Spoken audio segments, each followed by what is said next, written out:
jireenya kootee iddoo haaraa galfii lubbuu koo akkamittan himeeffitaa oolmaa kee jira keessa koo gaaddisa keetti boqodhee keessi mana kee qabbana taa'ee na tuttuqaa gargaarsi kee lafa ona gaaddisa keetti boqodhee keessi mana kee qabbana taa'ee na tuttuqaa gargaarsi kee lafa ona na gargaareera marki kee yeroon qofaa koo wagwadhu olla kaasee raddoon kufee ani saakanan dagadhu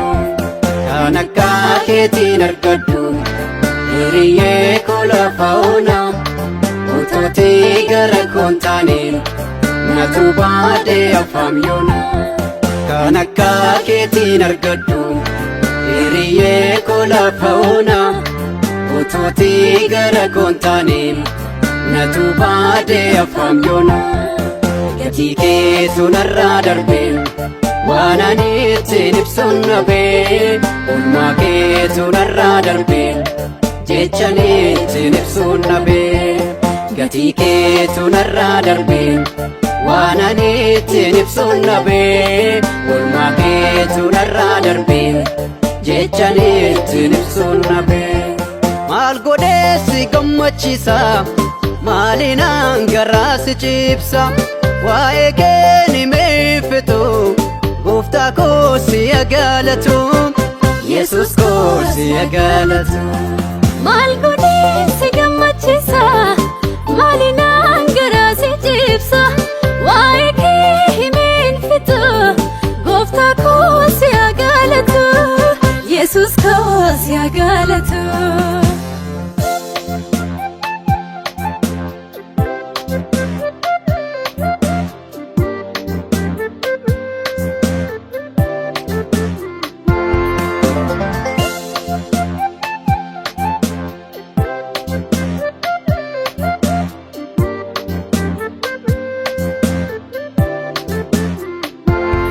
Dachalaaf abdii kutannaat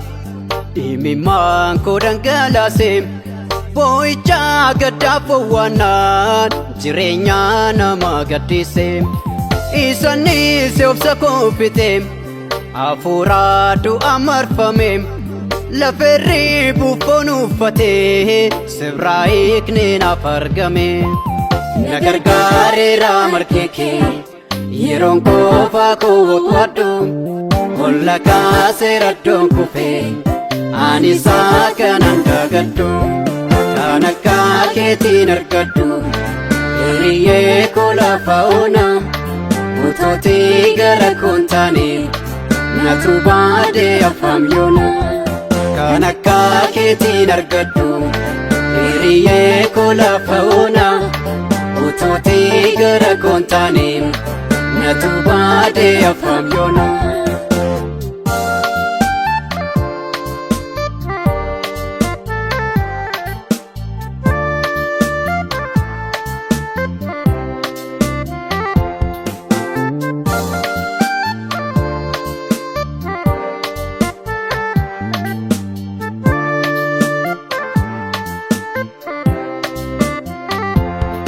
awwaara keessaa na kaaftee seenaa koo na bareessitee awwaala dinni qopheessee matumaa isaatiif taasiftee waa baay'eedha gargaarsi kee guddummaa kee ololaan qaba akkamiinaan kanarraa darbee maqaa kee jajachuu dadhaba waa baay'eedha gargaarsi kee guddummaa kee ololaan qaba akkamiinaan kanarraa darbee maqaa kee jajachuu dadhaba na gargaareera marki kee yeroon qofaa koo wagwadhu olla kaasee raddoon kufee ani saakanan dagadhu kan akka keetiin argadhu hiriyyee koo lafa ona